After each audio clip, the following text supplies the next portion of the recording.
leen ne dal leen ak jàmm excellent fii ci pouponnière Sourire Bébé vraiment di remercier mouvement Siggi Jotna bu Abdoulaye Dieye accompagné de la dirigé par monsieur Abdoulaye Khar Sène tamit mouvement mental boo xam ne yàgg na fee ñëw te gis neen taxawaayam fii ci pouponnière bi vraiment ne mélange aucun effort chaque fois chaque 6 mois mu ngi nii bu dajalee collecter des dons mu ñëw daal koy andi fii ci pouponnière bi pour offrir ko à ses enfants di leen ne vraiment amuñu seen fay te gis neen seen taxawaay parce que lu mel ni tey ñu implanté ko fi nekkul ñun dañ koy defaral mais xale yi surtout yoo xam ne ils sont dans le besoin ñoom ngeen koy defaral te képp kuy defaral xale je pense que yàlla rek moo lay fay. pouponnière Sourire Bébé nag madame Binta Fatim Dieng moo ko implanté fii Thiès di nekk la seule pouponnière du département de Thiès fii kon képp ku fi gis xale bu ñu for wala bu ñu sànni xam na ni fii lañ koy andi donc loolu ñun ñëpp ñu nekk Thiès yoon la tey ñu def suñu participation wala ñëw contribuer pour la bonne prise en charge de ces enfants. donc vraiment tey déplacement bu ngeen defaat nii doon lu rafet di renouveler encore engagement bu ngeen am ak suñu partenariat collaboration bu ñu am tey fii ba ngeen ñëw pour andiwaat encore ces dons. récemment rek ñu ngi doon envoyé benn appel pour dire que on a besoin vraiment de céréales et de nurseries du lait pour les enfants yàggul tey def nañ ko même pas 24 heures ngeen egsi donc cela veut dire que c'est quelque chose de bien. di leen remercier encore di leen ne vraiment kontaan nañ ci trop ci seen déplacement ak lii ngeen ñu andil fii je pense que jarul xeeb lii moom bëri na trop sax parce que boo seetloo ñu bëri dañuy naan bu ñu ñëwee parce que lu ñu andi bëriwul mais xale moom même bu nekkoon dina ñëw sax visiter rek dem loolu rek dal na xel te c'est quelque chose boo xam ne dañuy gën a yokk courage yokk ñu cawarte. nous recevons ici actuellement ñu ngi am 25 xale lañ yor en notre responsabilité te yéen ñi nekk ci kër yi xam ngeen ne yor benn xale rek yomb rawatina yor ba 25. donc nous accueillons les enfants des déficients intellectuels les enfants issus de familles démunies et les enfants abandonnés donc mooy catégorie xale yoo xam ne ñoom ñoo fi nekk. donc tey vraiment def ngeen encore un pas di leen ne merci beaucoup dal leen ak jàmm di leen ne vraiment kontaan nañ ci trop par rapport ak li ngeen ñu andil tey au profit de ces enfants. ma tey mbégte ñuy ñëwaat fii di fi fekk suñu doom yi ak suñu jarbaat yi nga xamante ni si nii ñoom ñoo nekk fii ci pouponnière Sourire Bébé di remercier aussi tamit ki nga xamante ni si ni moom moo ñu doon dalal sànq di Prosper nga xamante ni moom mooy adjoint directrice bi Binta Fatim Dieng bi nga xamante ni si ni moom moomu ñu daan accueillir mais tey dafa nekk ci ay xat-xat moom moo tax mu boole ñu ak Prosper nga xamante ni moom it à chaque fois daf doon nekk ci liggéey bi mais tey jii moom yaakaar naa ni sax ñun bu ñuy wax suñu tur mouvement mental sax yaakaar naa jarul ñu di ko ci prononcer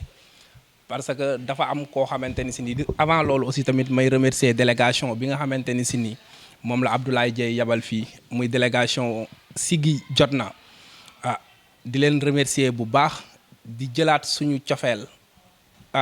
di jëlaat suñu ay remerciement di jëlaat suñu ay jaajëfal di ko teg ci seen loxo ngeen tegal ñu ko ci loxo Abdoulaye Dieye parce que tey jii kat bu nu mënee ñëw fii c'est grâce à lui parce que dama waxtaan ak moom rek ñu waxtaan bu gàtt ndax moom li ñu séq maa ngi moom léegi c'est au-delà des affaires ma ne ko dama bëgg nga nekk le parrain des enfants parce que xale yi foofu presque nit ñi dañ leen di fàtte mu ne ma effectivement mu ne ma est-ce que xam nga ni man sax su ma xamee pouponnière bi ci yow laa ko xamee daan nag accepté naa ko dinaa nekk le parrain des enfants ma ne ko kon su boobaa ça va être une porte d'ouverture pour vous boobu ëllëgee nga mën a jël ay dons di leen fa yóbbu parce que fii ku fi def sa dërëm rek da nga fee jaamu yàlla ndax jàpp naa ne ñëwuñu fi comme la ma daan wax rek ñëwuñu fi pour di def politique ñëwuñu fi aussi tamit pour nit ñi gis ñu woowuñu aussi tamit les caméramans di leen wax ni dañoo bëgg nit ñu gis na ndax dañuy gistal non man à chaque fois j'ai l'habitude de dire que ni fii bu ñu fiy ñëw dañoo waroon a indi caméra yëpp ñu taxaw filmer ñu parce que xam nga lu tax parce que dafa war a servir leçon ñeneen ñi nga xamante ni si ni mën nañ am nañ te xamaguñ ci ban chemin la ñu war a mën a jaar pour dimbali ñi ñu wan leen ne fii am na benn chemin boo xamante ni mën nañ fi jaar pour dimbali les enfants mais encore une fois di wax ni fii plus de 25 xale ñoom ñoo fi nekk xam nga jël ko dénk ko jigéen yow déjà loko bi ñu nekk dañ koo loué di ko fay chaque mois plus de 150 000 francs sànq Prosper mu ngi may wax rek avant ngeen di dugg démb dama lire seen statut sama yaram daw dama leen a gis ñu statut ni xale yi amatuñ sax céréale bu ñu lekk ba ma jël ko xam naa bari na ci ay groupe yu bari yu ma ko partagé ba am na ci sax ñoo xamante ne si nii jotoon nañu réagir ñun la ñu waxoon au début loolu la ñuy continuer di ko wax di wax ni ñun à chaque 3 mois dinañ am li ñu am mu néew mu bari dinañ ko dajale ñu indi ko fii encore une fois di lancer waat appel ci autorités yi nga xamante ni si ni ñoom ñoo nekk au niveau de la commune wala au niveau de la région ni leen fii pépinière Sourire Bébé am na fi ay xale yoo xamante ni nit ñi war ngeen leen dimbali aussi tamit war leen la bàyyi xel te franchement suñu lancé boobu duggul ci nopp taxu nit parce que Ablaye Dieye bi mu ko déggee lii lépp ngeen gis fii tey moom moo ko def ci dooleem te ba pare aussi tamit dafay faral di wax ni ma à chaque fois li may def defuma ko ndax damay politique wala yooyu mais dama koy def ndax lii dama koo war a def man damaa war a delloo waa Thiès njukkal parce que man Thiès laa juddoo Thiès laa yaroo Thiès laa màggee te nu ma mel Thiès moom moo tax kon su ma amee sama dara mu néew mu bari damay jël def ki ñi nga xamante ne si nii ñoom la ma yàlla booleel. kon encore une fois ñu ngi remercier waa Siggi Jotna yëpp di remercier monsieur Abdoulaye Dieye di remercier monsieur Thia Yacine le coordinateur di remercier waa AJAT yi nga xamante ni aussi ñoom ñooy liggéeyandoo ak moom remercier aussi tamit le coordinateur des jeunes muy Masser ak famille Ablaye Dieye yi mu àndal yëpp. di kontaan loolu nag ci président Mantal di Xaar Sène ci initiative bu am solo bu mu def muy indi ay dons daa koy jagle xale yi nekk ci pouponnière bi muy lu am solo ndax ku xam président Ablaye Dieye xam que ni à chaque fois bu Thiès wootee wala bu Thiès waa wootee ci lu jëm ci action yu mel nii day taxaw c'est la raison pour laquelle mu ñëw tey indi de façon symbolique sa contribution ngir ñu jox ko xale yi parce que xale yi aussi il faut que ñu jàppale leen il faut ñu aider les enfants à grandir dans un bien-être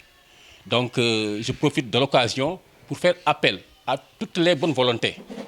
ñu xool ci le président du Mental El Hadj Xaar Sène parce que moom lu mu def du ci gulet su ma juumul parce que man balaa may def dara damay gëstu pas plus tard que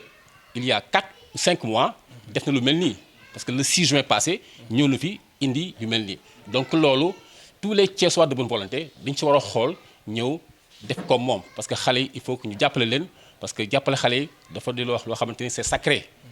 et vraiment ces enfants-là ils ont besoin de vivre n'est-ce pas dans un bien-être te lii ñu ni tey dafa bokk ci bien-être xale yi donc sëñ Xaar ce don je pense que c'est une manifestation palpable de votre engagement en faveur du bien-être n'est-ce pas de l'enfant donc au nom du président Abdoulaye Dieye maa ngi lay remercier vraiment pour l'honneur que vous l'avez fait en le choisissant comme parrain n'est-ce pas de cette cérémonie-là donc mu xamal que ni à chaque fois que de besoin bu ngeen ko soxlaa rek il répond présent